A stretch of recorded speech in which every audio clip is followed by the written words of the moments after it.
The Leaning Tower of Pisa, the construction mistake that changed history. Imagine arriving in Pisa on a quiet morning many centuries ago. The air is cool, and the streets are still beginning to wake. Somewhere nearby, carts move slowly over stone. Wooden wheels make a soft, uneven sound against the road. From the surrounding buildings comes the faint smell of bread, smoke, damp earth, and the river air drifting through the city. Ahead of you, beyond the busy streets, stands a great cathedral complex. Its walls are pale in the morning light. Its arches rise carefully above the square, and beside it, still incomplete, is something that was never meant to become famous for being imperfect: a tower. At first, there is nothing unusual about it. It is intended to be a beautiful bell tower for the Cathedral of Pisa. Its purpose is simple. It will hold bells. It will rise above the city. It will become part of a larger religious complex. No one standing there in the 12th century could know that this tower would eventually become one of the most recognizable buildings on Earth. No one could know that its greatest architectural problem would become its greatest source of fame. And no one could know that the tower's gradual movement would turn a construction difficulty into a lesson that architects and engineers would study for generations.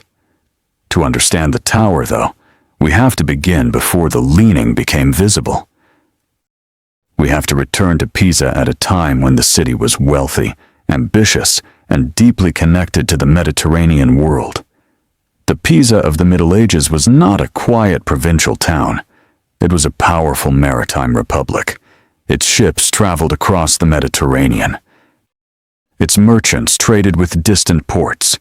Its sailors encountered people, languages, goods, and ideas from many different regions. The city had grown through commerce, military activity, and its position near the western coast of Italy. And wealth brought ambition. In medieval Europe, a prosperous city could express its importance through buildings. Stone could become a public statement. A cathedral was not simply a place of worship. It could represent the strength of a community. Its size, decoration, and craftsmanship could communicate confidence. The people of Pisa were building a monumental cathedral complex. The cathedral itself had already begun to take shape in the 11th century. The nearby baptistry would follow. And then came the plan for the bell tower. The tower would stand separately from the cathedral, as was common in Italian architecture.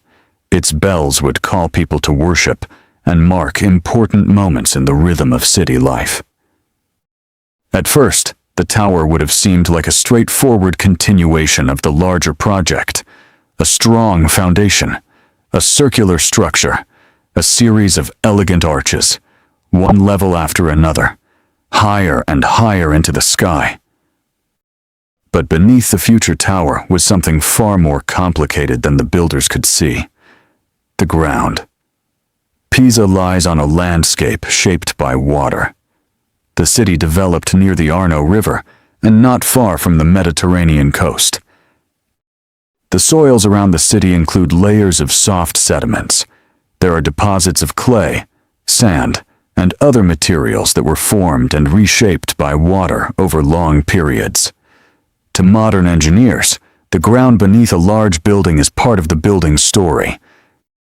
It has to be investigated, measured, tested, understood. But medieval builders did not possess modern geotechnical engineering. They had experience. They had practical knowledge. They understood stone. They understood masonry. They knew how arches behaved. They knew how to construct enormous religious buildings. But the scientific study of soil mechanics would come much later. The builders could only work with the knowledge available to them. And so, sometime in the late 12th century, construction began. The exact identity of the original architect has been debated by historians. For many years, different names were associated with the project. modern scholarship is more cautious. The important thing is not a single famous architect. The important thing is the building itself. A project involving many craftsmen, laborers, stoneworkers, planners, and later generations of builders. The first stage was the foundation, and here, the future of the tower was already being decided. The foundation was relatively shallow. The tower was extremely heavy. The soil beneath it was not equally strong everywhere. At first, none of this would have been obvious. Stone does not suddenly announce that it is sinking. Soil does not make a dramatic sound when it begins to compress.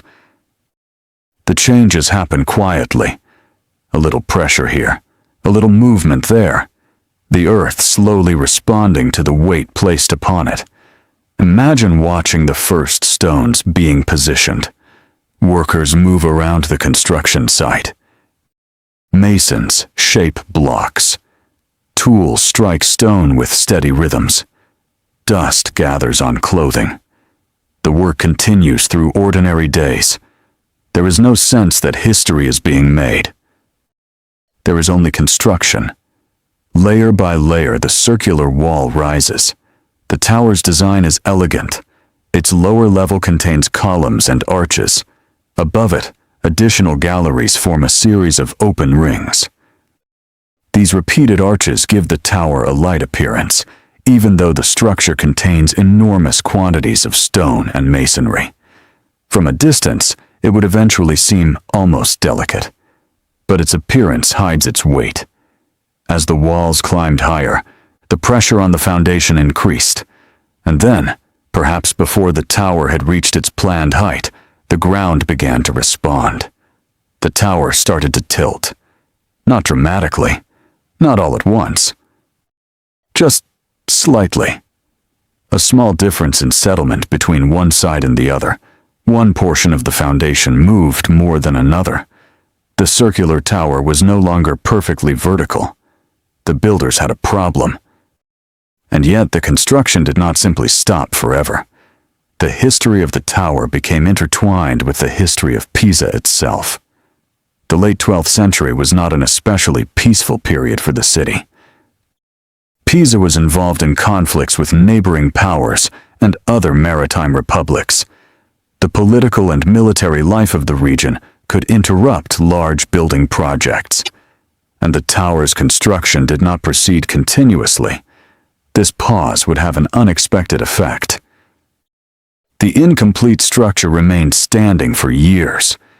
During that time, the soil beneath it continued to settle and compact. The tower did not simply collapse.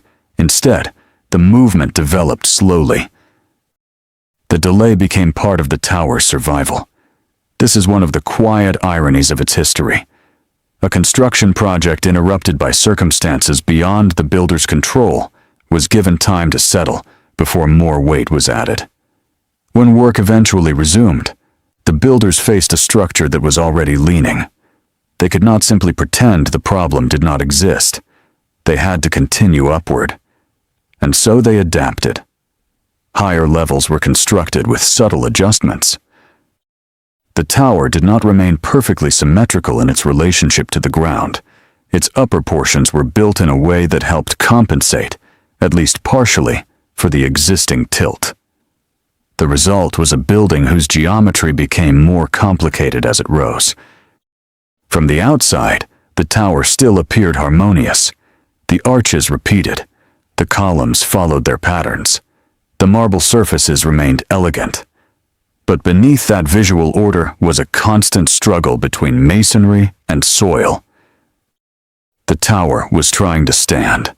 The earth was slowly giving way, and the builders were trying to find a balance. As the morning slowly arrives over medieval Pisa, imagine the construction site becoming busy again. A mason lifts his tools. A worker carries material. A bell from another church may sound somewhere across the city. People walk through narrow streets. The tower rises another little distance above them. No one can see the pressure moving through the soil. No one can see the foundation settling. But the building is changing. The higher the tower becomes, the greater its weight. And with greater weight comes greater pressure. The problem is not simply that the tower is tall. The problem is that its weight is not being supported evenly. A tower can tolerate enormous forces if those forces are distributed properly.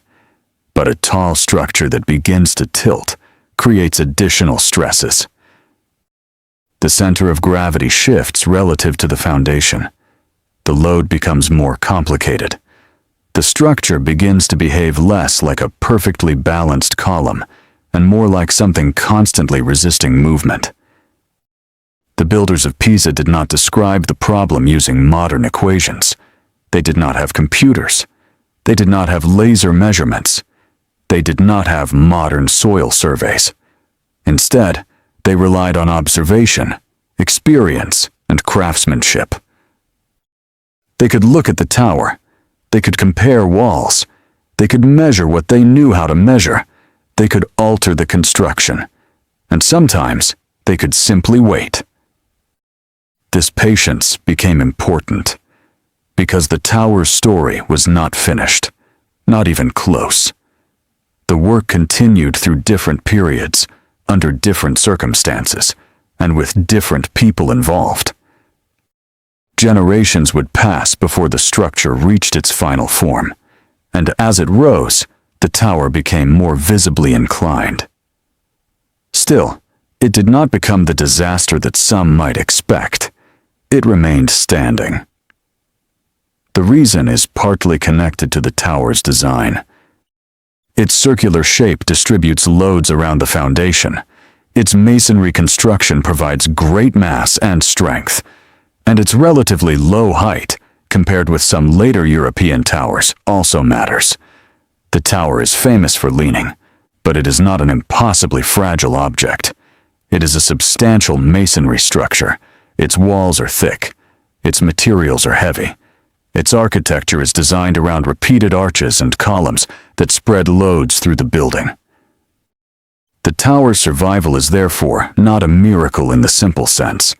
It is the result of many physical factors working together. Some helped, some made the problem worse, and some were discovered only centuries later. There is something peaceful about looking at the tower this way. Instead of imagining a single dramatic mistake, we can imagine a slow conversation between stone and earth. The builders placed the stone. The earth responded. The builders added more. The earth responded again, and the tower continued upward. This process took place over generations. The men who began the work would never see the completed structure. Some of the workers who continued it would have grown old before the tower reached its final form. Children would become adults. Merchants would come and go. Political leaders would change. Ships would leave Pisa and return. Storms would pass over the city. Winters would arrive and fade into spring. And above it all, the unfinished tower would remain. Its lean would become part of its identity. But it was not yet the famous tower we know today. There were still more levels to build, more decisions to make, more centuries of history waiting around it. And the most important lesson of the tower's construction had not yet fully revealed itself. The mistake was not one moment. It was a chain of decisions made with the knowledge available at the time. The foundation was too shallow for the difficult ground. The soil was softer than the builders needed. The enormous weight of the masonry compressed that soil, and the uneven response of the ground caused the structure to settle differently from one side to the other. The result was a gradual tilt. But there was another remarkable element. The tower did not lean in a single, simple way. Its shape developed through the corrections made during construction. As later builders added levels, they attempted to compensate for the inclination. This produced a subtle curvature in the tower.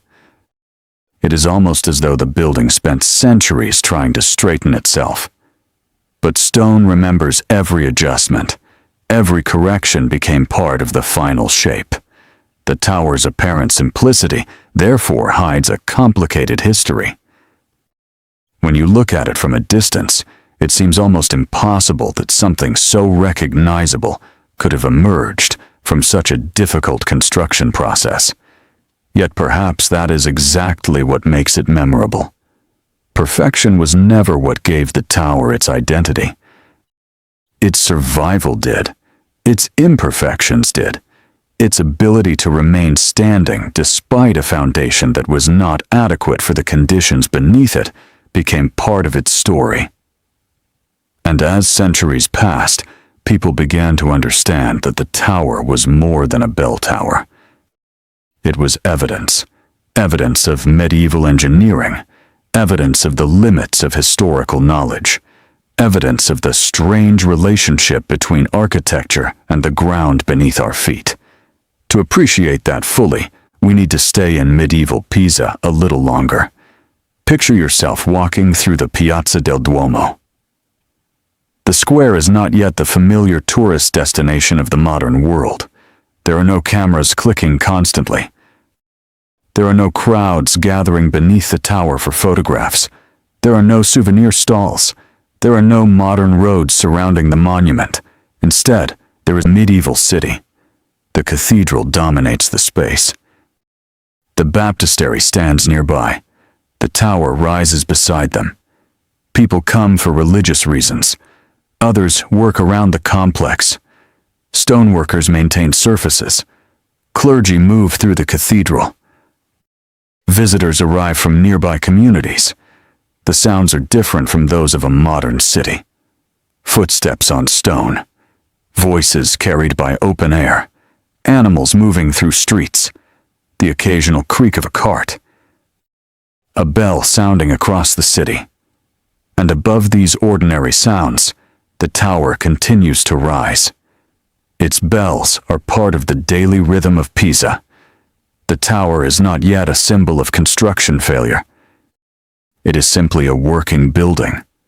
That distinction matters. When we look backward through history, we often know the ending. We know the tower will lean. We know it will become famous. We know engineers will eventually study it. But the people who built it did not have that knowledge. For them, the future was hidden. They were simply trying to complete a building. That is perhaps one of the gentlest ways to understand history. People rarely know which of their ordinary decisions will become important. A mason placing a block could not know that centuries later, someone would examine the tower's geometry. A worker carrying stone could not imagine visitors from distant continents standing in the same square. A medieval builder could not know that the tower's unusual shape would eventually appear in photographs, books, films, school lessons, and countless conversations. History often begins without anyone realizing that it has begun. And beneath the tower, the soil continued its slow work. It is easy to think of the ground as something solid and permanent. When we stand on a street, we usually imagine that the earth beneath us is simply holding everything in place. But soil is not always like rock. It can compress. It can shift. It can respond to water. It can behave differently under different loads. The soil beneath Pisa had been formed over long periods by natural processes. Layers accumulated. Water moved through them. Sediments settled. The landscape changed. Then, one day, a human community decided to place a massive stone tower on top of it. The earth had no opinion about the plan. It simply responded according to its physical properties. This is one of the quiet lessons of the Leaning Tower. Architecture does not exist separately from geography. Every building belongs to the ground beneath it. The materials above the surface may attract our attention. The marble, the arches, the columns, the bells. But the foundation determines whether those beautiful elements can remain standing. The the builders of Pisa understood foundations in a practical way. They had built many structures before. They knew that a building needed a strong base, but they could not fully understand the behavior of the particular soil beneath this tower. Modern engineering would later develop methods for investigating exactly such conditions. Soil samples could be taken. Groundwater could be studied. Loads could be calculated. Settlement could be modeled. But those tools belonged to another age. In the 12th century, the tower had only stone, craftsmanship, experience, and time. And time, strangely enough, became one of its greatest allies. When construction paused, the tower was allowed to rest. The ground beneath it continued to settle. The structure adjusted. The soil compacted. Then, after years had passed, construction resumed. This happened more than once in the tower's long history. The interruptions may have been frustrating to those responsible for the project, but from the perspective of structural survival, the pauses were useful. A continuously rising tower might have placed more and more weight on already unstable ground without allowing enough time for settlement to occur. The long construction period gave the ground time to respond. This does not mean the builders intentionally planned the pauses as an engineering strategy. They did not. The delays were connected to the political and historical circumstances of Pisa. Yet sometimes, history creates useful consequences without anyone intending them. A war can delay a building. A delay can allow a foundation to settle. A settled foundation can reveal problems. A problem can lead to adjustments. And adjustments can help a structure survive. The chain is complicated. It is rarely the story of one clever decision. It is a story of circumstances. By the time the tower approached its upper levels, the builders had already inherited a problem. They could not erase the earlier settlement. They could only build around it. This is why the tower's upper sections are not perfectly aligned with its lower foundation. The builders attempted to counteract the lean by changing the geometry as they went. The tower became slightly curved. Its sides do not form a perfectly straight vertical line. Yet from the ground, these details are difficult to notice. The eye sees the overall elegance. The repeating arches create rhythm. The columns create light and shadow. The marble catches the changing daylight. In the early morning, the tower might appear pale and quiet. At midday, the stone would become brighter. Toward evening, long shadows would cross the arches. The tower was changing with the light, even though its position changed only very slowly. Centuries would pass before its movement became fully understood. And still, the tower stood. The final stages of construction brought the bell chamber. Eventually, the structure reached approximately the height we recognize today. Its role as the cathedral's bell tower could finally be fulfilled. The bells would hang above the city. Their sound would travel across Pisa. The building was complete, or at least as complete as a medieval building could be after such a long and complicated history. But completion did not end the tower's story. In some ways, it began a new chapter, because the tower continued to settle. The inclination changed over time. The soil beneath it responded to the enormous load. Weather came and went. Rain entered the ground. Water levels changed. Human activity altered the surrounding environment. And generation after generation watched the tower. Some people worried about it. Others admired it. For centuries, its lean was not merely an attraction. It was a structural concern. The tower had survived, but survival was never guaranteed. To understand why, we have to leave the medieval construction site for a moment and think about balance. Imagine holding a long, heavy object in your hand. If you hold it directly above your palm, it can remain balanced. But move its center of weight slightly to one side, and you feel the object begin to pull. The farther the weight moves, the more difficult it becomes to keep it upright. A building behaves according to the same basic principles, though on a much larger scale. The Leaning Tower's center of mass and the area supporting it are connected in a delicate relationship. As the tower tilts, the forces acting through it change. The structure must resist those forces. The soil must support them. If the movement becomes too great, the tower can become unstable.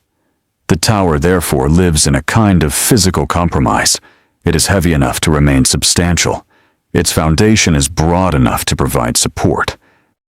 Its masonry is strong enough to carry its loads, and yet the soil beneath it remains soft enough to permit movement. For centuries, these factors remained in balance. That balance is part of the mystery that makes the tower so fascinating. It was not simply leaning. It was leaning while remaining standing. And that distinction would become increasingly important as modern engineers began to study it. But before modern engineers arrived, the tower continued to live as part of the city. Children grew up beneath it. Merchants passed nearby. Religious ceremonies continued. The bells marked hours and occasions. People who saw the tower in one generation might have told their children about it. They might have noticed that it looked unusual. Perhaps some would have wondered whether it might one day fall. Others may simply have accepted its shape. For people living close to a famous structure, familiarity can make even extraordinary things seem ordinary. A person who grows up seeing a leaning tower every day may not stop to consider how remarkable it is. It is simply there, part of the landscape, part of the city, part of childhood memories, part of daily life. And perhaps that is why the tower's story feels so human. It was not designed to become an icon.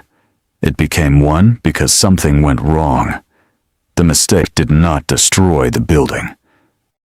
Instead, it changed what the building meant. A perfectly vertical bell tower might have been admired for its craftsmanship. A leaning bell tower became a question. Why is it leaning? How long has it been leaning? Will it fall? How can it be saved? What does the ground beneath it look like? What can its survival teach us? The tower turned architecture into a conversation, and that conversation would continue for centuries. Still, there was a long period before modern science could provide satisfactory answers. During that time, people had to live with uncertainty. The tower stood, it leaned, and everyone had to decide what to do about it. The simplest response might have been to straighten it, but straightening a structure that weighs thousands of tons is not simple. A medieval builder could not simply lift the tower and place it back into position. Any attempt to force it upright could create new stresses. Stone can be strong, but it can also crack. Masonry can carry enormous compression, but sudden movement can be dangerous. The safest solution was often the least dramatic one. Watch, measure, wait. That patience would become important again. As the centuries moved forward, the tower entered a new world. Pisa changed. Italy changed. Europe changed. The medieval period gradually gave way to the Renaissance and then to the early modern era. New scientific ideas emerged. Mathematics developed. Astronomy changed the way people understood the heavens. Physics became increasingly concerned with measurable forces and motion. Architecture became more closely connected with mathematical calculation. Yet the tower remained. It had already outlived the people who first built it. It would outlive political systems. It would outlive wars. It would outlive changing architectural fashions. and it would eventually become a valuable object of scientific study. But that part of the story belongs to another time. For now, let us remain in the quiet centuries, when the tower was simply standing beside the cathedral. The evening settles over Pisa. The warmth of the day slowly leaves the stone. Shadows gather beneath the arches. A breeze passes through the open galleries. Somewhere in the city, a door closes. A bell sounds. The tower leans gently against the evening sky. No one needs to photograph it. No one needs to explain it. It is simply there. A structure that was meant to rise straight has taken a different path. And perhaps there is something strangely comforting in that. The tower was not perfect. Its builders were not perfect. Their knowledge was limited. Their calculations, methods, and understanding of the ground could not match what modern engineers would eventually know. Yet the work continued, stone by stone, year by year, generation by generation. The tower remained, and as darkness spreads across the city, the pale marble becomes harder to distinguish from the surrounding buildings. The sounds of construction are long gone. The medieval workers have disappeared into history, but their building remains, quietly carrying the weight of centuries. Tomorrow, we will follow the tower into the later stages of its life, when its strange inclination becomes more clearly recognized, when new generations begin asking whether it can survive, and when the same flaw that threatened the building slowly transforms it into a monument unlike almost any other. For tonight, though, the tower can simply rest. The ground beneath it rests too. The bells are quiet. The streets grow still, and above the sleeping city, the Leaning Tower of Pisa remains exactly where generations of people left it. Slightly imperfect, slightly mysterious, and still standing. The night has passed quietly over Pisa. Now imagine the first pale light of morning returning to the city.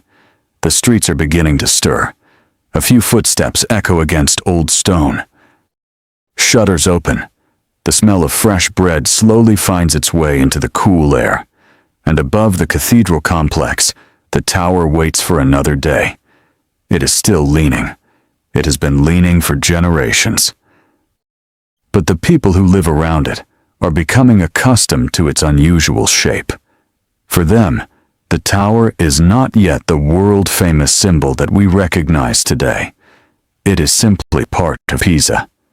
A bell tower, a familiar landmark, a building that has somehow continued to stand. And yet, beneath this calm appearance, the physical story is becoming increasingly interesting. The tower is not merely tilted because one side was built incorrectly. Its movement is connected to the soil beneath it. The foundation rests on ground that is soft and compressible. As the tower's weight presses downward, the soil responds. But it does not respond equally everywhere. One side settles more than the other. That difference creates the inclination. It is a slow process, so slow that a person watching the tower for a single afternoon would never notice it. Even a person returning after several years might struggle to see the difference. But over decades and centuries, tiny changes can become significant. Imagine placing a heavy stone on soft ground. At first, it may appear stable. Then the ground beneath it slowly compresses. If the soil is uneven, one side may sink slightly more. The stone tilts.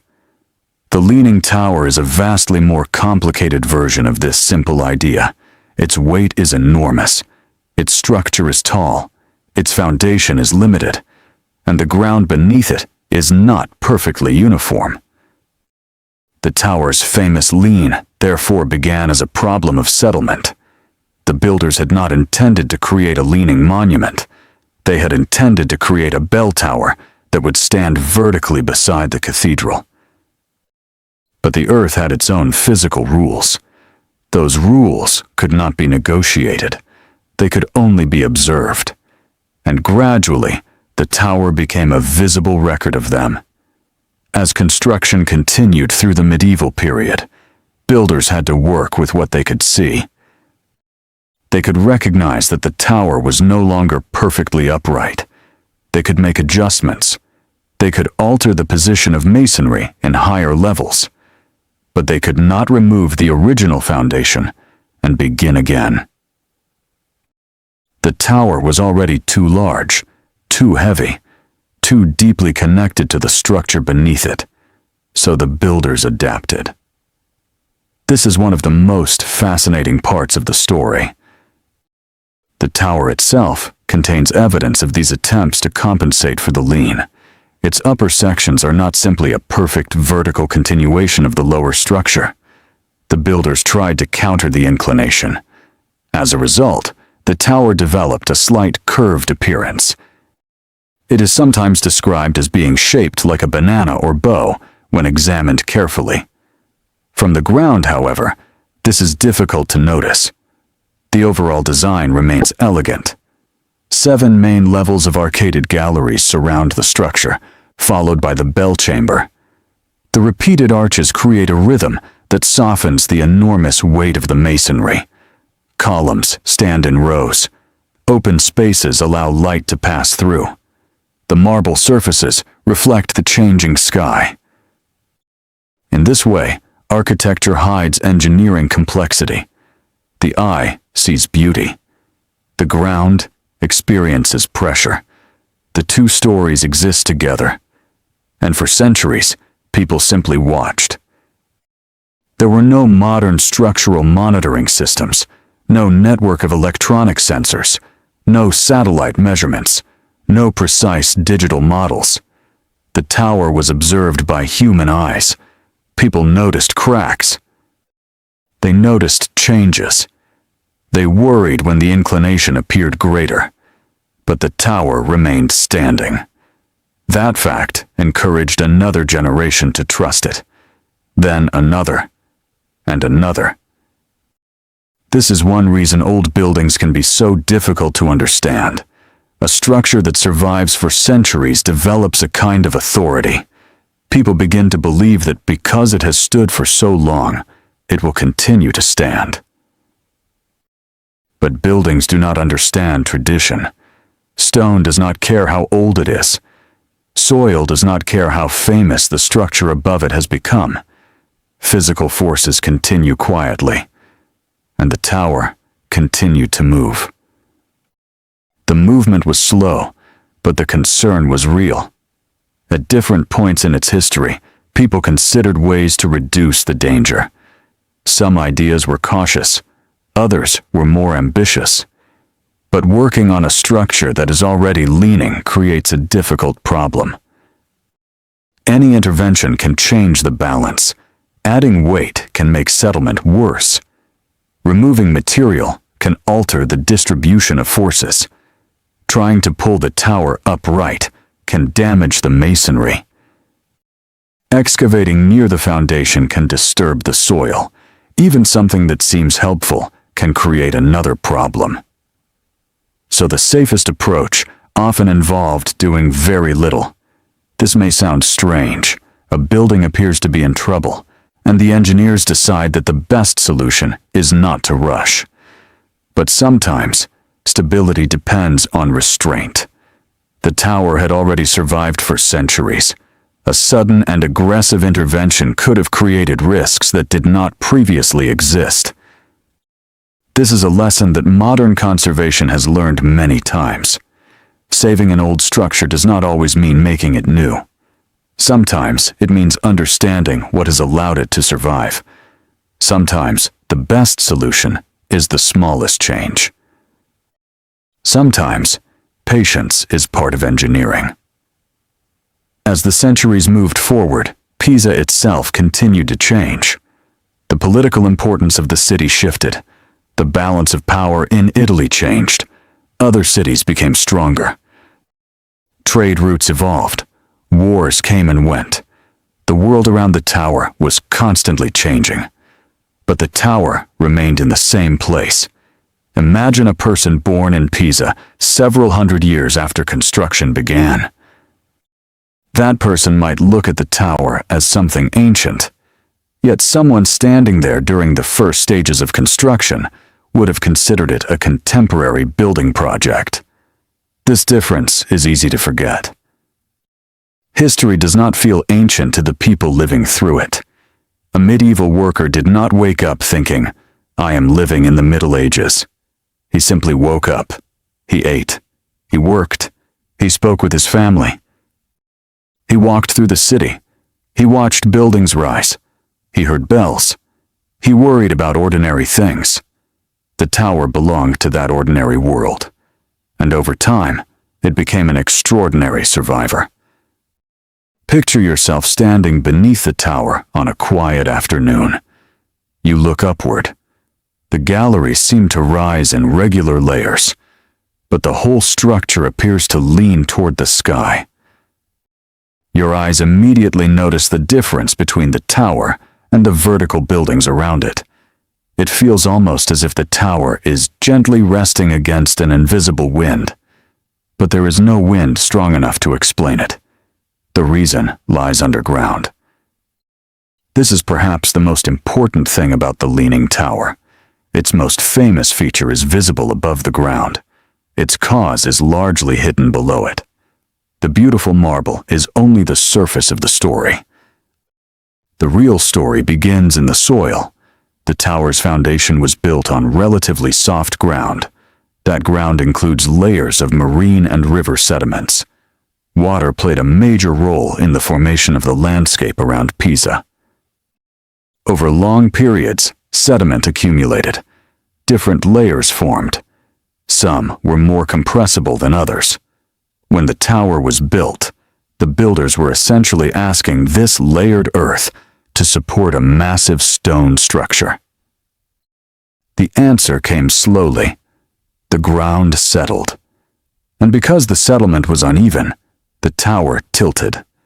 The process is called differential settlement. It is a simple phrase for a complicated physical event. Different parts of a foundation move by different amounts. The building above responds. In the case of Pisa, the response became famous. But the same basic problem can affect many buildings. A foundation may appear solid, while the soil beneath it changes. Water can alter soil behavior. Heavy structures can compress soft layers. Uneven ground can produce cracks or tilting. Modern engineers therefore spend enormous effort studying soil before constructing large buildings. They drill, they sample, they test, they calculate. The lesson of Pisa is not simply that medieval builders made a mistake. It is that the ground must be treated as part of the structure's environment. A beautiful design can fail if the foundation does not match the soil. The tower taught this lesson long before modern engineering had developed the language to describe it. But the tower's story was not finished. In fact, some of its most interesting chapters were still ahead. The building would survive wars, political changes, storms, earthquakes, and centuries of gradual settlement. And one event in particular would make its survival even more remarkable. Earthquakes. Italy is a seismically active country. The region around Pisa has experienced earthquakes throughout history. A tall masonry tower that is already leaning might seem especially vulnerable to shaking. Yet the Leaning Tower has survived numerous earthquakes. Researchers have studied this unusual survival. One explanation involves the interaction between the tower and the soft soil beneath it. The same soft ground that contributed to the tower's leaning may also have influenced how seismic motion affected the structure. This is a remarkable example of how the same physical condition can create one problem while helping reduce another. The soil weakened the foundation's stability. But its dynamic behavior may also have helped protect the tower during some earthquakes. History is full of such contradictions. A weakness in one situation can become a strength in another. The tower is a perfect example. Its soft foundation helped create the lean. Yet the relationship between the tower and the soil may have contributed to its resilience during earthquakes. The building was never simply safe or unsafe. Its behavior was more complicated. And complexity is often what makes old structures so interesting. The tower was gradually becoming a natural laboratory. Engineers could observe what happened when a large masonry structure remained on soft ground for centuries. They could study its movement. They could examine its materials. They could monitor the relationship between the tower and its foundation. The building had become an experiment that no one had intentionally designed. Every century added another layer of information. But while engineers studied the tower, ordinary life continued around it. Imagine a winter morning in Pisa. The air is damp. Clouds move slowly over the city. The marble feels cold beneath the hand. The streets are quieter than they are in summer. The tower stands in the gray light. Its bells are silent for a moment. Then, somewhere in the city, another sound begins. A cart, a door, a voice, a distant hammer. The ordinary world continues. The tower does not announce its danger. It simply leans. This quietness is part of its character. There is no dramatic movement, no sudden collapse, only the slow passage of time. And perhaps that is why the tower became such a powerful symbol. It reminds us that some of the most important forces in history are almost invisible. The earth moves slowly. Buildings age slowly. Cities change slowly. But eventually, the accumulated effects become impossible to ignore. By the modern period, the Leaning Tower had become increasingly famous. Travelers came to Pisa. Artists depicted it. Writers described it. Visitors stood in the square and looked upward. The tower's unusual appearance made it easy to remember. A straight tower might disappear among thousands of other monuments. A leaning tower is different. It creates a question immediately. How can it stand? Why does it lean? Will it fall? The tower's problem became its identity, and its identity attracted more attention. As photography developed in the 19th century, the tower entered a new visual age. Images could travel far beyond Pisa. People who had never visited Italy could see the unusual structure. The tower became an international symbol. Its image appeared in books, photographs, postcards, and later films. The more people saw it, the more famous it became. And yet, fame created another problem. A famous monument attracts people. People create foot traffic. Visitors bring vibration.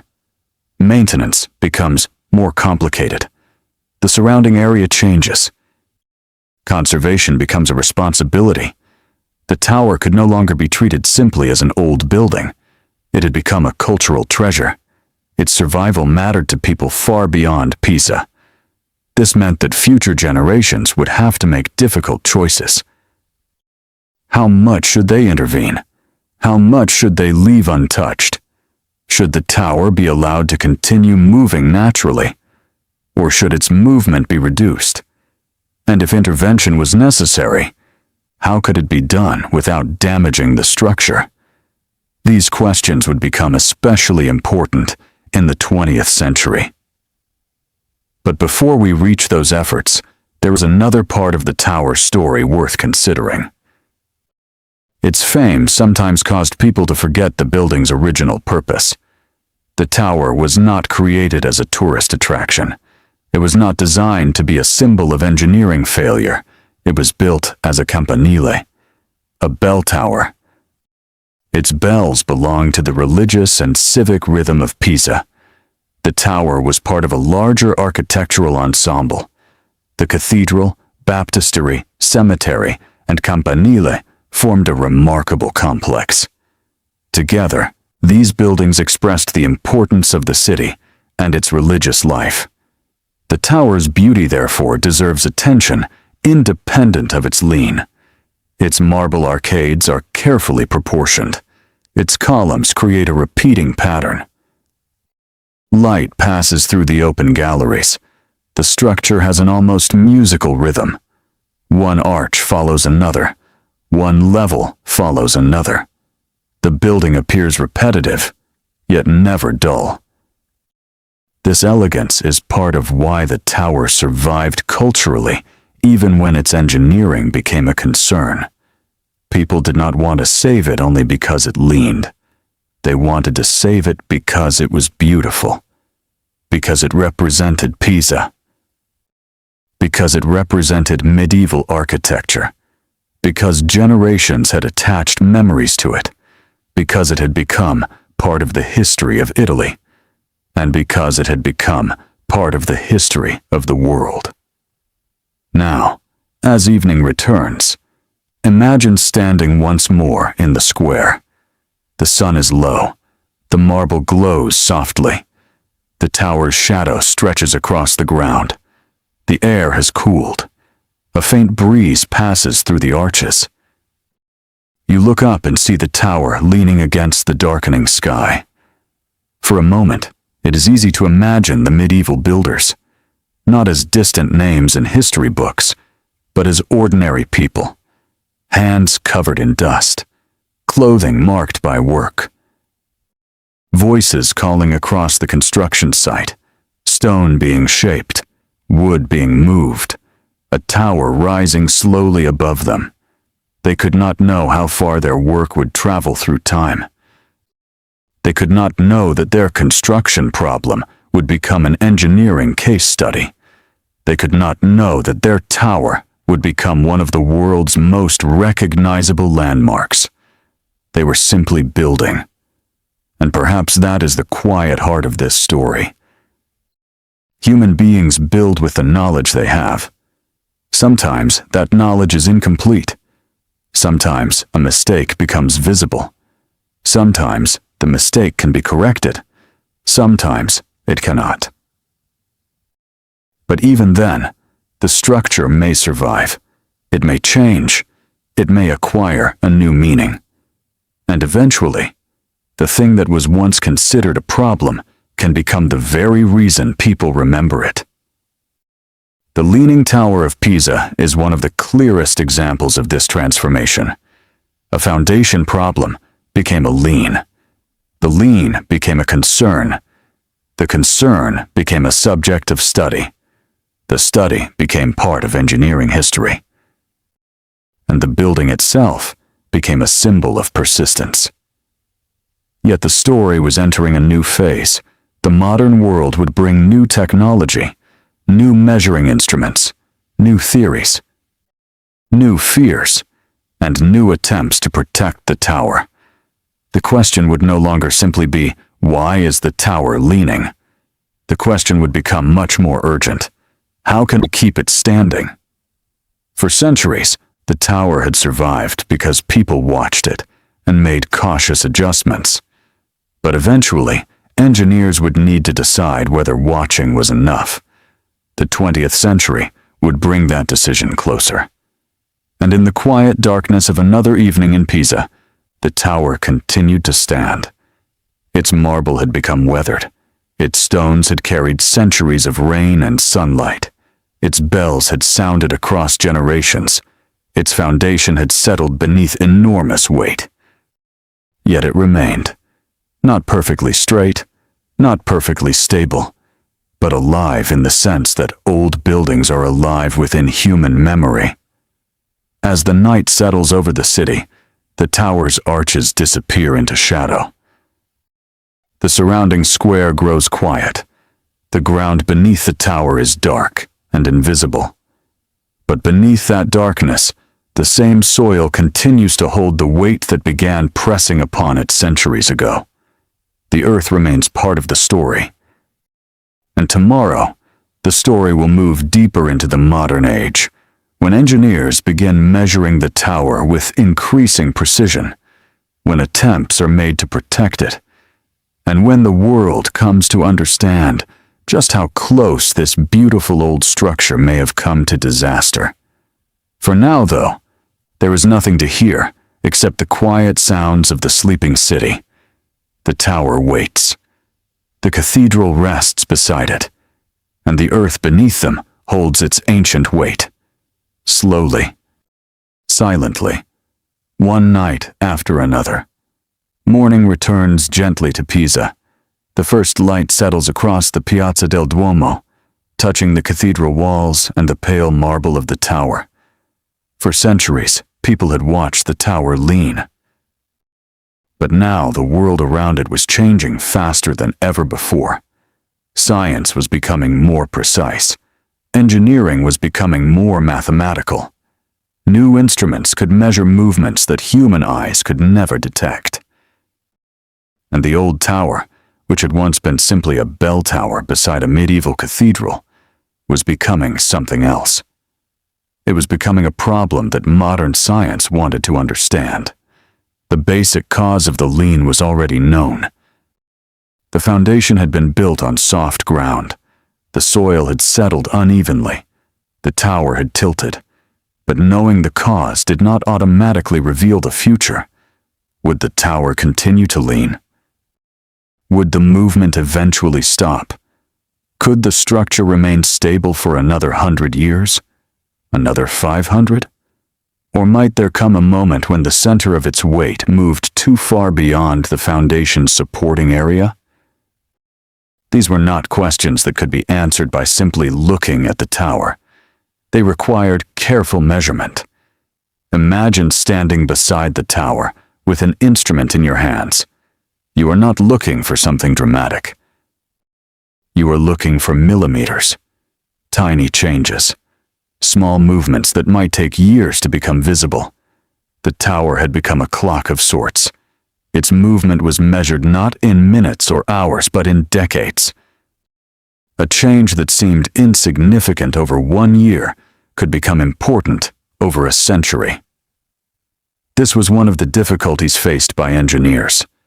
The tower moved slowly, and slow movement is difficult to understand. If a bridge suddenly bends, engineers can see the problem. If a wall collapses, the danger is obvious.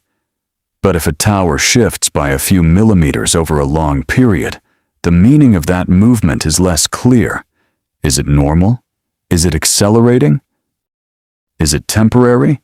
Is it dangerous? To answer those questions, engineers needed records. They needed measurements made repeatedly over time. The tower therefore became an object of long-term observation.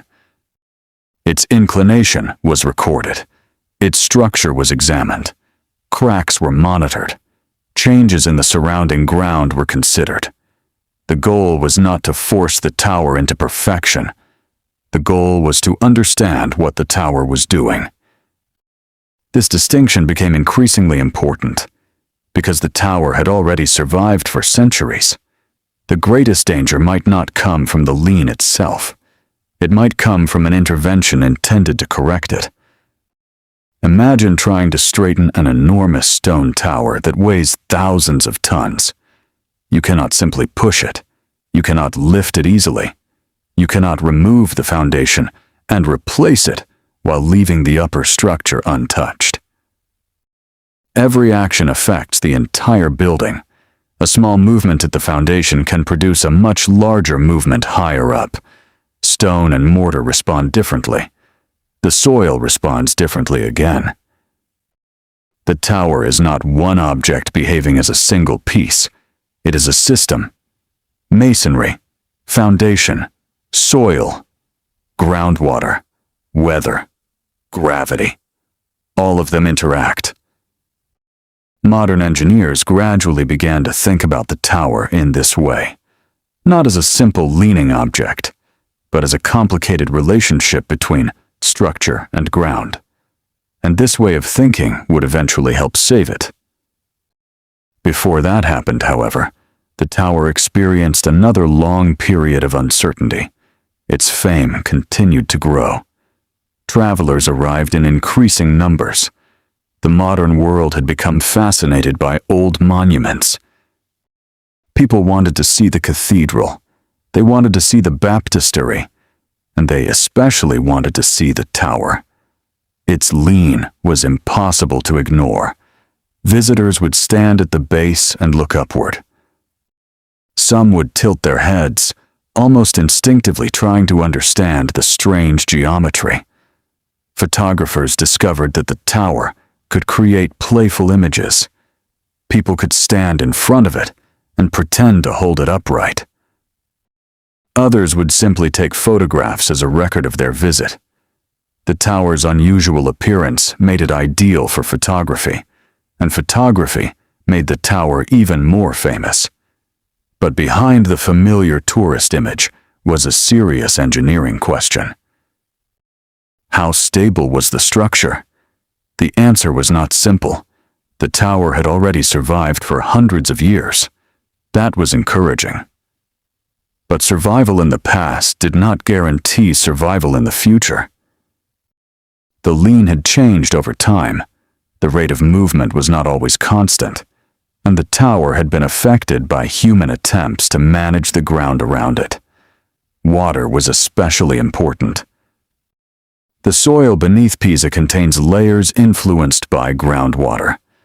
Changes in water conditions can affect how soil behaves.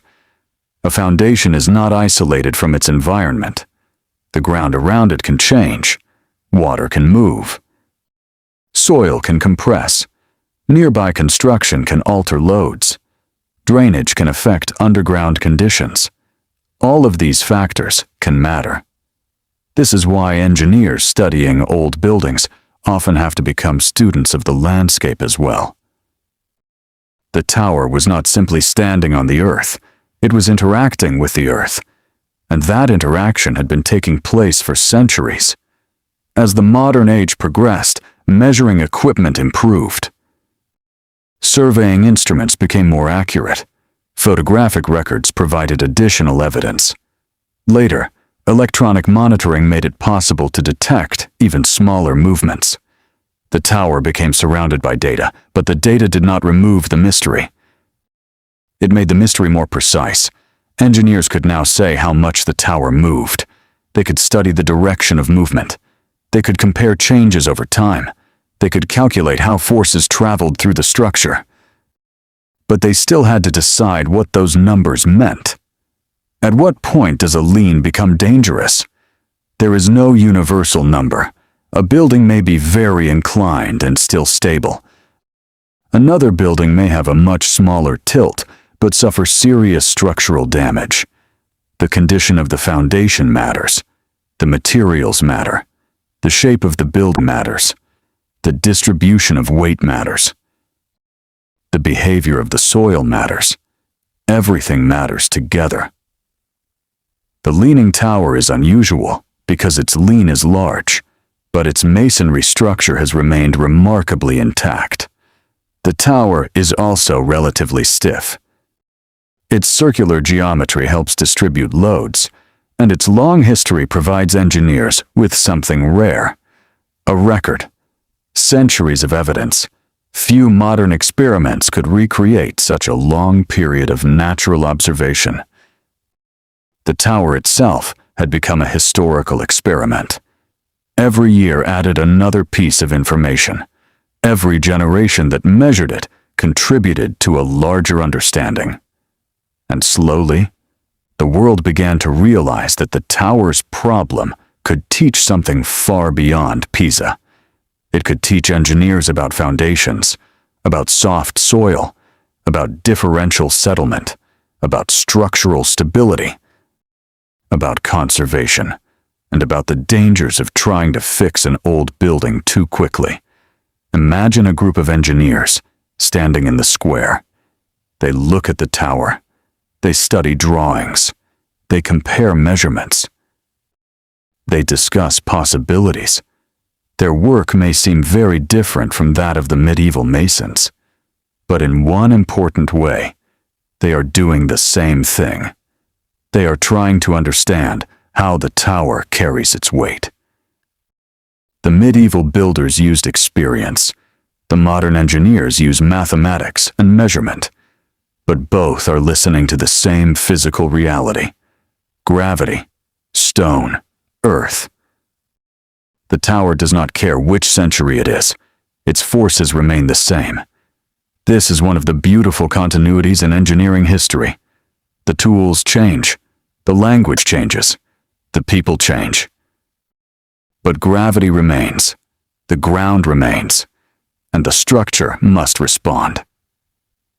By the 20th century, concern about the tower had become serious enough that major protective measures were considered. The tower was now a global monument. Its failure would not simply be a local loss, it would be a cultural disaster. Millions of people had come to associate the image of Pisa with the Leaning Tower. Its silhouette had become almost universal.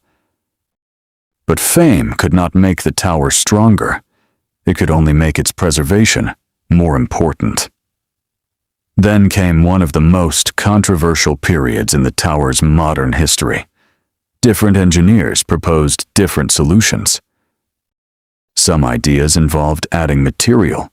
Some involved removing material. Some involved supporting the foundation. Some involved trying to reduce the tilt directly. But every proposal carried risk. The tower had already survived because its condition had remained within a delicate range. Changing that condition could have unexpected consequences. The problem was especially difficult because the tower had been leaning for so long. Its structure had gradually adapted to its position. If engineers suddenly changed the angle, they could alter stresses inside the masonry. The tower had become accustomed, in a physical sense, to being crooked. Straightening it too quickly could be more dangerous than allowing it to remain slightly crooked. This is why conservation often requires humility. The goal is not always to return an old building to the condition imagined by its original designers. Sometimes, that condition no longer exists. Sometimes the building has become something new through time. The Leaning Tower is an extreme example. Its inclination is a defect, but it is also part of its identity. If the tower were perfectly straight, it would no longer be the same monument. The challenge was therefore to reduce the danger without erasing the character. Engineers needed to make the tower safer, not perfect. This became the guiding idea behind later stabilization efforts. But before we reach those successful efforts, we should pause and think about the tower's earlier history, because its survival was not simply the result of modern technology. The tower had already survived hundreds of years before modern engineers arrived. One reason was the extraordinary strength of masonry under compression. Stone performs very well when forces push through it. The tower's walls are thick. The arches distribute weight. The columns support repeated loads. The circular form provides structural continuity. And the building was not made of one giant piece of stone. It was assembled from many individual components, joined through masonry. This gave the structure a certain ability to tolerate slow movement. Slow deformation is different from sudden impact. The tower had time. Time allowed stresses to redistribute. Time allowed the soil to settle. Time allowed small changes to occur gradually. This does not mean the tower was safe forever, but it helps explain why it survived. Imagine a tree growing on a hillside. It does not suddenly become tilted. It grows slowly. Its branches adapt. Its trunk develops in response to the environment.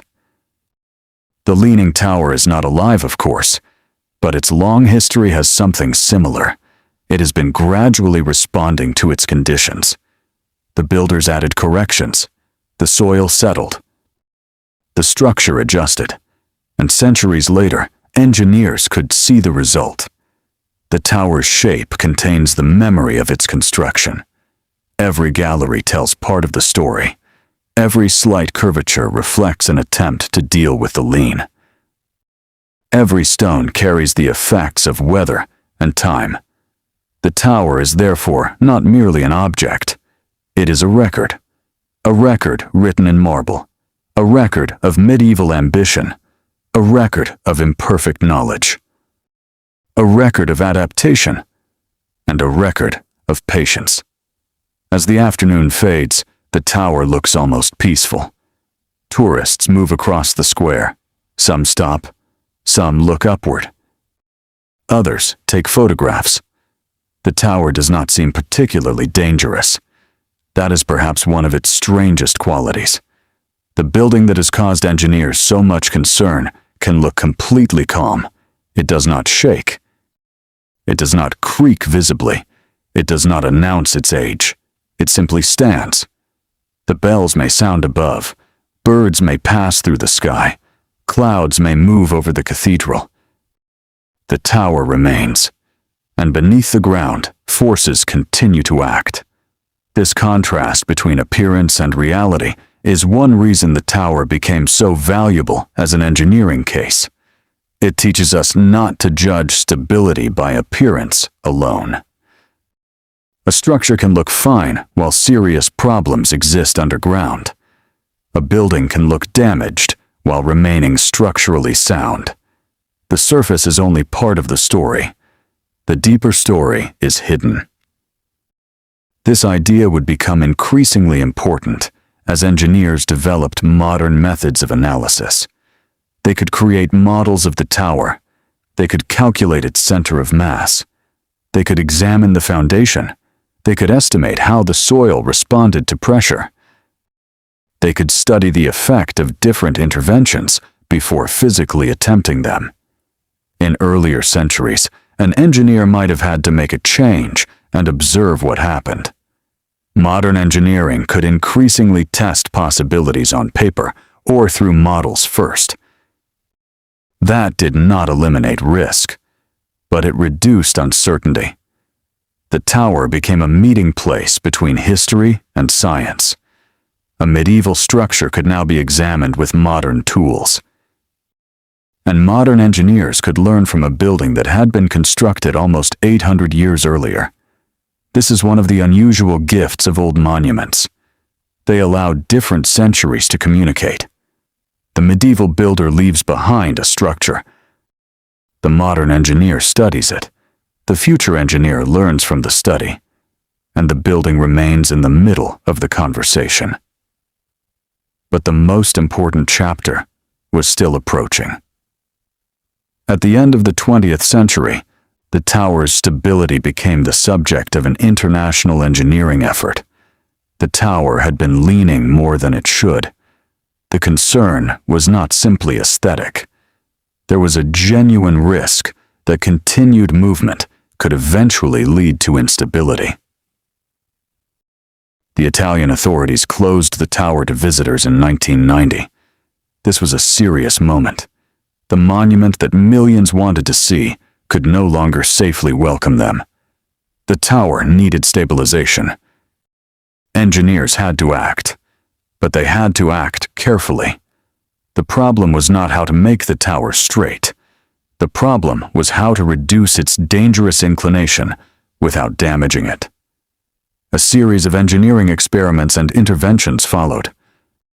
Some earlier attempts had been unsuccessful or controversial, but eventually, a remarkably gentle technique proved effective. Engineers removed small amounts of soil from beneath the higher side of the foundation. This process is known as soil extraction, or under-excavation. The idea may sound almost too simple. If one side has settled too much, carefully removing soil beneath the opposite side can allow that side to settle slightly. The tower can move back toward a safer position. But this had to be done extremely carefully.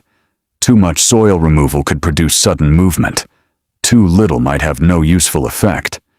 The engineers needed to control the process. They monitored the tower continuously. They watched the inclination. They observed movement. They made adjustments.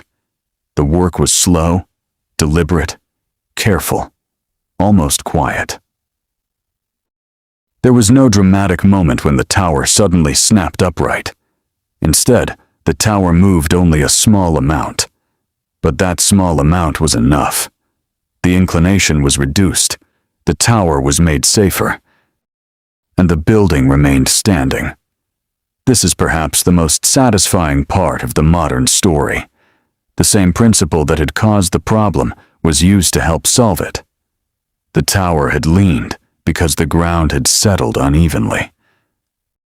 Engineers carefully manipulated the ground so that the tower could settle in a more stable direction. They did not fight the earth. They worked with it. That approach represents a major change from the idea of simply forcing the building upright. The tower did not need to be conquered. It needed to be understood. And once it was understood, a gentle intervention could achieve what a dramatic intervention might have endangered. The tower was eventually reopened to visitors in 2001. It remained leaning. That was important. The goal had never been to erase its identity. The tower was stabilized while retaining its famous inclination. The monument could continue to lean. But now, it could do so more safely. The intervention became an important example of modern structural conservation. It showed that an ancient building could be protected without being transformed into something completely different. The tower remained recognizably itself. Its galleries still rose toward the sky. Its marble still carried centuries of weather.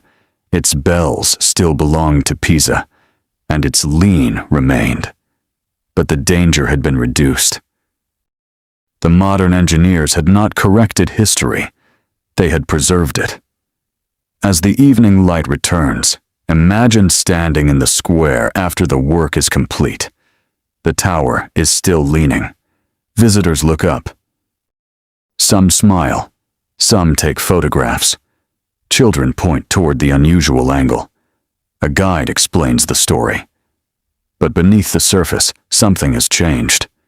The tower is more stable. The soil has been carefully managed. The rate of movement has been greatly reduced. The old building has been given more time. Perhaps that is the most appropriate gift engineers could give it. Time. Not another 100 years of construction. Not another attempt to make it perfect. Simply more time to remain what it has become.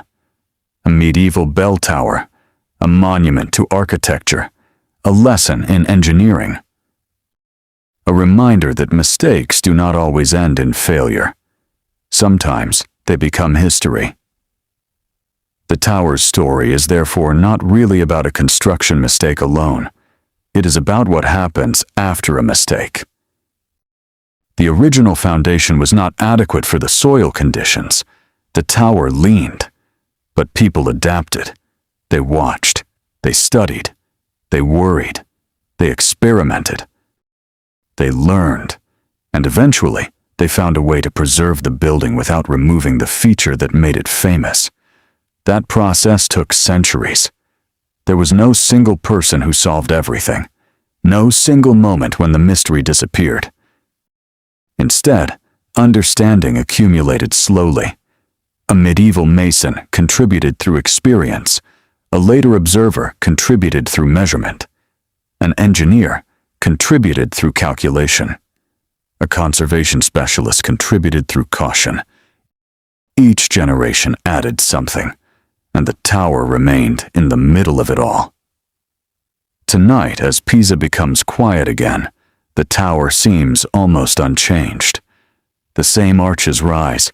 The same marble catches the moonlight. The same cathedral stands nearby.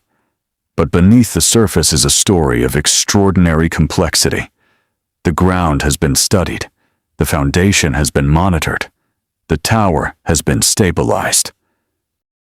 And the monument continues to stand. Its survival is not an accident in the simple sense. It is the result of many centuries of adaptation. The original builders made decisions with limited knowledge. Later generations inherited the consequences. Modern engineers inherited both the problem and the evidence. They used that evidence carefully, and the tower survived into the present. Imagine looking up one final time before leaving the square. The night sky is clear. A few lights glow around the cathedral. The tower rises above them, leaning just enough to make its silhouette unmistakable. It looks almost fragile from a distance, but you now know that the real story is much deeper. You know about the soil. You know about differential settlement. You know about the interrupted construction. You know about the builders who tried to compensate for the lean. You know about the centuries of observation. And you know about the engineers who eventually learned to work with the ground rather than simply fight against it. The tower is still imperfect, and that is precisely why it survived as the monument we know. If it had never leaned, perhaps it would have been remembered mainly as a beautiful medieval campanile. But because it leaned, generations were forced to ask questions. Those questions produced knowledge, and that knowledge traveled far beyond Pisa. The Leaning Tower became a lesson in foundation design, a lesson in soil behavior, a lesson in structural stability, a lesson in conservation, and perhaps most importantly, a lesson in humility. The earth beneath a building cannot be ignored. The forces inside a structure cannot be wished away, and old buildings cannot always be treated as though they were new. They carry their own history, their own stresses, their own weaknesses, their own adaptations. To preserve them, we must understand them first. The night deepens. The square becomes quieter. The tower stands beside the cathedral, as it has done for centuries. The bells are still. The marble is cool.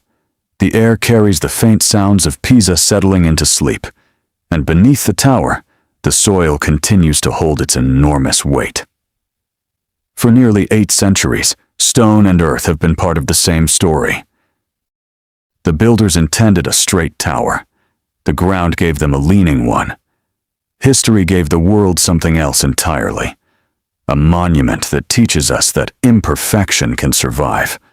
A monument that shows how a mistake can become knowledge. And a monument that reminds us that sometimes the best way to preserve the past is not to force it back into the shape we once imagined, but to understand why it became what it is.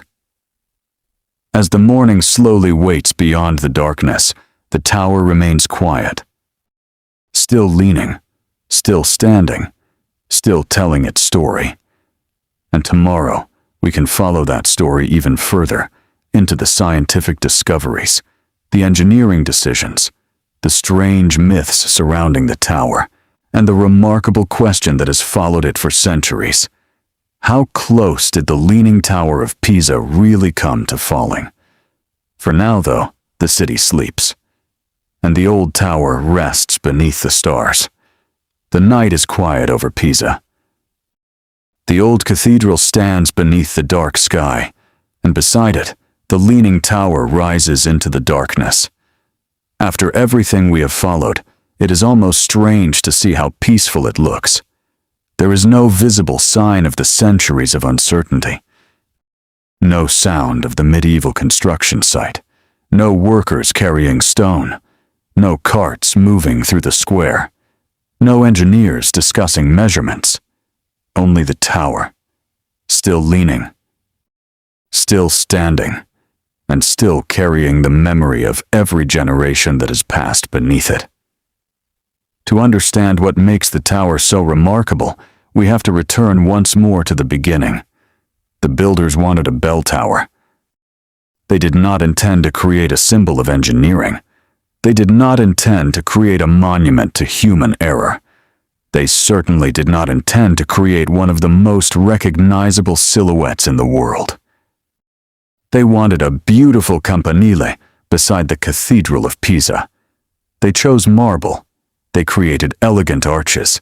They built columns and galleries. They raised the structure level by level, and beneath everything, they placed a foundation on ground that was not suitable for such a heavy tower. The problem began quietly. The soil compressed. The foundation settled. The settlement was uneven. The tower began to lean. That was the mistake. But the rest of the story is what makes Pisa important. The tower did not simply fall. It survived. And because it survived, generations had the opportunity to learn from it. This is why the Leaning Tower is more than a beautiful old building. It is an example of how humans interact with the physical world. We design, we calculate, we build, and then the real world responds. Sometimes the response is exactly what we expected. Sometimes it is not. The builders of Pisa could not fully understand the soil beneath their foundation. Modern engineers can understand it much better. But even today, the lesson remains relevant. Every building depends on its ground. The strongest structure in the world cannot ignore the conditions beneath it. A foundation is not merely a platform. It is the beginning of a relationship between a building and the earth. The tower made that relationship visible. Its inclination became a permanent reminder of what can happen when the ground and the structure are not perfectly matched. And yet, the tower also demonstrates something else. A building can sometimes survive an imperfect beginning. The tower's construction was interrupted for long periods. Those interruptions allowed the soil to settle before more weight was added. Later builders adjusted the upper levels to compensate for the lean. The tower developed a slight curvature as they tried to bring it back toward vertical. The structure adapted. It did not become perfect, but it became stable enough to survive. This is an important distinction. The tower was never restored to the condition its original builders imagined. Instead, it was preserved in the condition that history had created. That idea would become especially important in the modern era. When engineers eventually undertook major stabilization work, they did not try to make the tower perfectly straight. They reduced its inclination. They made it safer. They allowed it to remain visibly leaning. In other words, they protected the history rather than erasing it. This is perhaps one of the most beautiful lessons of conservation. An old building does not need to look new. Its age is part of its meaning. Its imperfections can be part of its identity. Its changes can tell us something about the people who built it and the centuries that followed. The Leaning Tower is an extreme example because its imperfection is impossible to hide. The lean is visible from a distance. It is part of every photograph, part of every description, part of the way people remember the monument. But beneath that famous angle is a much quieter history. Thousands of workers, generations of craftsmen, centuries of maintenance, countless visitors, measurements taken over long periods, arguments about preservation, careful engineering, and the slow work of time. Imagine one of the medieval workers standing in the square during the early stages of construction. He looks upward at the unfinished tower. Perhaps he notices that the walls are not perfectly vertical. Perhaps the difference is already beginning to worry the people responsible for the work. But he cannot imagine the future. He cannot imagine engineers studying soil mechanics. He cannot imagine photographs of the tower traveling across oceans. He cannot imagine people standing in the same square hundreds of years later. For him, the building is simply unfinished. The future belongs to someone else. And that is true of almost everyone who builds something. We rarely know what our work will mean centuries later. A stone placed carefully into a wall may seem like one small task, but repeated thousands of times, those small tasks create something that can outlive the people who performed them. The tower is therefore also a monument to ordinary labor. History often remembers architects, but buildings are made by many hands. Stone must be cut. Surfaces must be shaped. Materials must be transported. Mortar must be prepared. Columns must be positioned. Arches must be constructed. Tools must be maintained. Workers must climb. Materials must be lifted. Every beautiful architectural detail represents countless hours of physical work. The tower's fame sometimes hides this. We see the silhouette. We see the lean. We see the photographs. But beneath the image is human labor. Slow, repetitive, patient labor. The kind of work that rarely becomes famous. And perhaps on a quiet morning in medieval Pisa, the workers themselves would have considered the tower ordinary. Another day, another stone, another level, another task. History turned it into something much larger. The tower also reminds us of how differently people in the past understood the world. Today, we can describe differential settlement with precise terminology. We can calculate loads. We can model soil behavior. We can use sensors to monitor movement. But medieval builders worked through practical experience. They knew that some soils were firmer than others. They knew that foundations mattered. They knew that heavy buildings behaved differently from lighter ones. They simply did not possess the complete scientific framework that would later develop. This does not make them foolish. It makes them human. Every generation builds with the knowledge available to it. Future generations will almost certainly discover things that we do not yet understand. The tower teaches humility not only about the past, but about the present. What seems obvious to us today may not have been obvious 800 years ago, and what seems obvious to us now may someday appear incomplete to people living centuries from today. That is one reason history is valuable. It reminds us that knowledge grows slowly. It is built one observation at a time, one measurement, one mistake, one correction, one generation after another.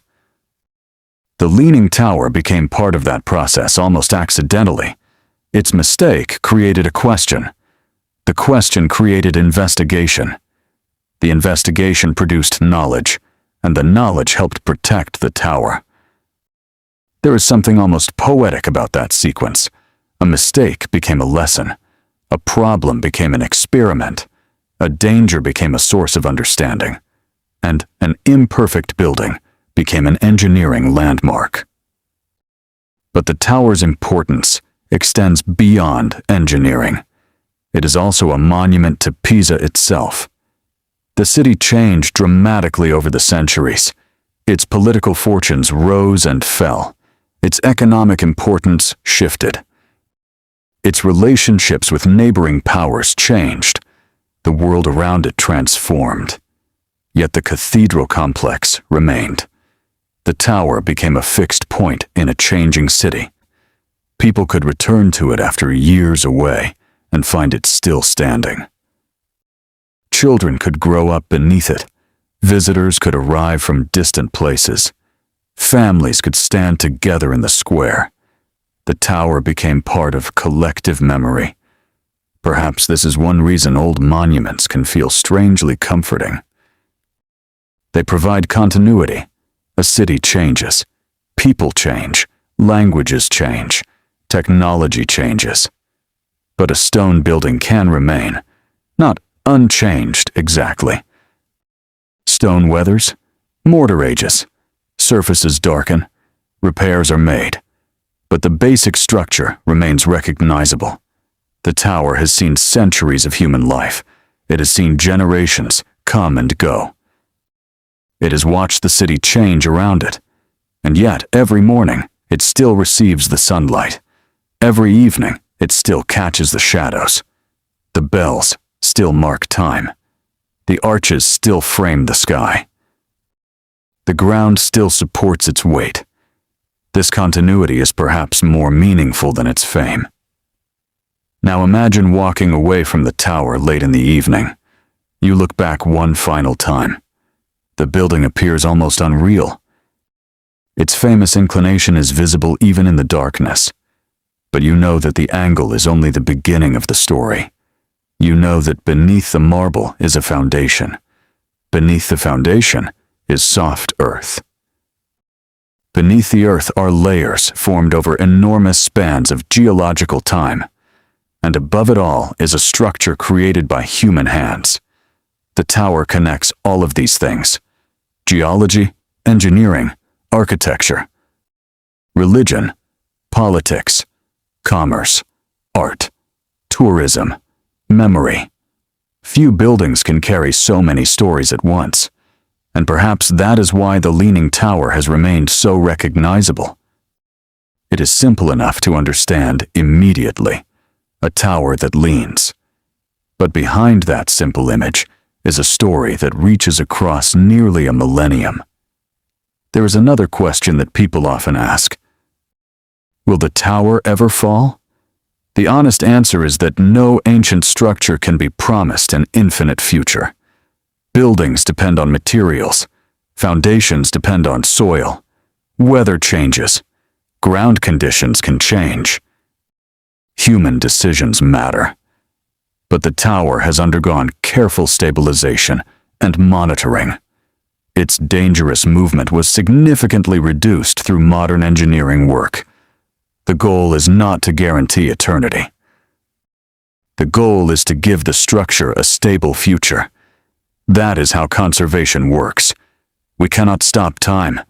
We can only manage its effects. The tower will continue to age. Its marble will continue to weather. Its mortar will require attention. Its surroundings will change. But careful maintenance and monitoring can help preserve it for future generations. And perhaps that is enough. A monument does not need to exist forever to matter. It only needs to survive long enough to pass something forward. The Leaning Tower has already passed forward an enormous amount. It has given engineers a real-world lesson in foundation behavior. It has shown the consequences of differential settlement. It has demonstrated the importance of understanding soil. It has shown how difficult it can be to correct an old structure without damaging it. And it has demonstrated the value of slow, careful intervention. But it has also passed forward something less technical. A reminder that human beings are not perfect. We make mistakes. We build with incomplete information. We sometimes discover problems only after our work is already underway. And yet those mistakes do not always have to become disasters. Sometimes we can adapt. Sometimes we can learn. Sometimes we can preserve what we have. The tower's survival is therefore not a story about perfection. It is a story about adaptation. The original design was not perfect. The ground was not suitable. The tower leaned. The builders adjusted. Later generations monitored it. Modern engineers stabilized it. And now the tower remains. Still leaning, but safer. Still imperfect, but preserved. Still medieval, but understood through modern science. That combination makes it unique. The tower also reminds us that architecture is never completely separate from nature. A building may be designed by humans, but it must obey gravity. It must respond to weather. It must rest upon the ground. It must endure time. No architect can negotiate with gravity. No engineer can ask the soil to behave differently. The only choice is to understand those forces and work with them. The medieval builders of Pisa could not fully do that. Modern engineers could, and the tower became a bridge between the two. The mistakes of the past became lessons for the future. This is why the title of our story can be understood in a deeper way. The construction mistake changed history, not because the tower collapsed. It changed history because the tower remained standing. Had it fallen early in construction, the story might have ended quietly. A failed building. A forgotten project. Perhaps another tower would have been built. Instead, the mistake survived. And because it survived, generations could study it. The Lean became famous. The famous tower attracted attention. The attention encouraged investigation. The investigation produced new understanding. And that understanding became part of the broader history of structural engineering. The tower's failure to stand perfectly straight became the reason it stood out in history. There is something deeply human about that. Sometimes, the things that make us memorable are not our strengths. Sometimes they are our imperfections. The tower does not hide its problem, it displays it. Every visitor can see it. Every photograph preserves it. Every generation inherits it. And yet, the tower is not defined only by its flaw. It is beautiful. Its marble arcades are graceful. Its proportions are carefully composed. Its position within the cathedral complex creates a remarkable architectural landscape. The Lean adds to its visual character, but the craftsmanship existed before the world became fascinated with the tilt. The building deserves to be remembered not only as the Leaning Tower, but as a remarkable medieval work of architecture. Perhaps that is worth remembering when looking at any historical monument. A building can become famous for one unusual feature while containing countless other stories. The Leaning Tower is not simply crooked. It is the product of centuries of architectural tradition. It belongs to the history of Romanesque architecture in Pisa. Its arches, columns, galleries, and marble surfaces reflect the artistic culture of medieval Italy. Its construction connects to the wealth and ambition of a maritime city. Its bells connect it to religious life. Its foundation connects it to geology. Its stabilization connects it to modern engineering, and its worldwide fame connects it to modern tourism and popular culture. One tower, many histories. Now, as the knot grows deeper, imagine the square without the crowds. No cameras, no tour groups, no voices explaining the tower, only the old buildings, the cathedral, the baptistery, the tower. Moonlight rests on the marble. The shadows beneath the arches become deeper. A quiet breeze passes through the open galleries. The tower does not move in any way that a person can see. Its great weight is almost impossible to imagine. Yet the ground beneath it is carrying that weight. Centuries of weight. Stone upon stone. Floor upon floor. A structure that was never meant to lean has been leaning for generations. And still it stands. Perhaps there is something peaceful in that image. Not because the tower is invincible. It is not. But because its survival shows what careful attention can accomplish. The people who came before us made mistakes. The people who followed them inherited those mistakes. And instead of abandoning the building, they studied it. They cared for it. They tried to understand it. Eventually, they found ways to protect it. That is one of the quieter achievements of human civilization. Not simply building something new, but caring for something old. Preservation requires patience. It requires accepting that some problems cannot be completely erased. It requires deciding what must be changed and what should remain. The Leaning Tower is a perfect example. Its inclination was reduced. Its stability was improved. But the tower was not straightened completely. The famous Lean remains. And so the story continues. Future generations will watch it. Engineers will continue monitoring it. Researchers may develop new techniques.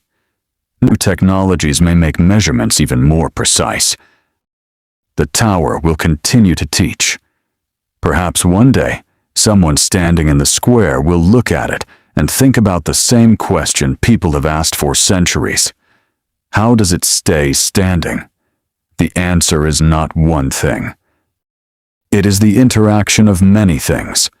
The geometry of the tower, the strength of its masonry, the shape of its foundation, the behavior of the soil, the distribution of its weight, the slow pace of its movement, the adaptations made during construction, the stabilization work carried out centuries later, and the continuous care of the people responsible for preserving it. All of these factors matter. Remove one, and the story might have been different. The tower survived because history gave it a complicated combination of circumstances. And perhaps that is the deepest lesson. Buildings do not exist alone. They are part of systems. People build them. Earth supports them. Weather acts upon them.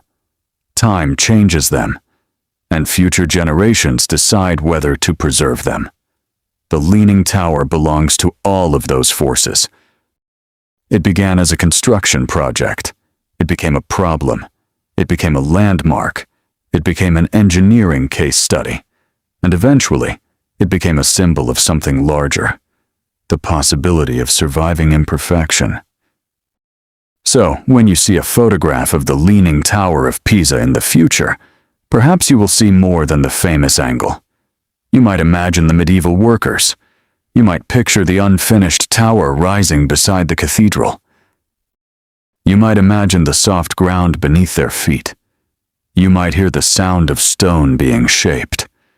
You might feel the cool morning air.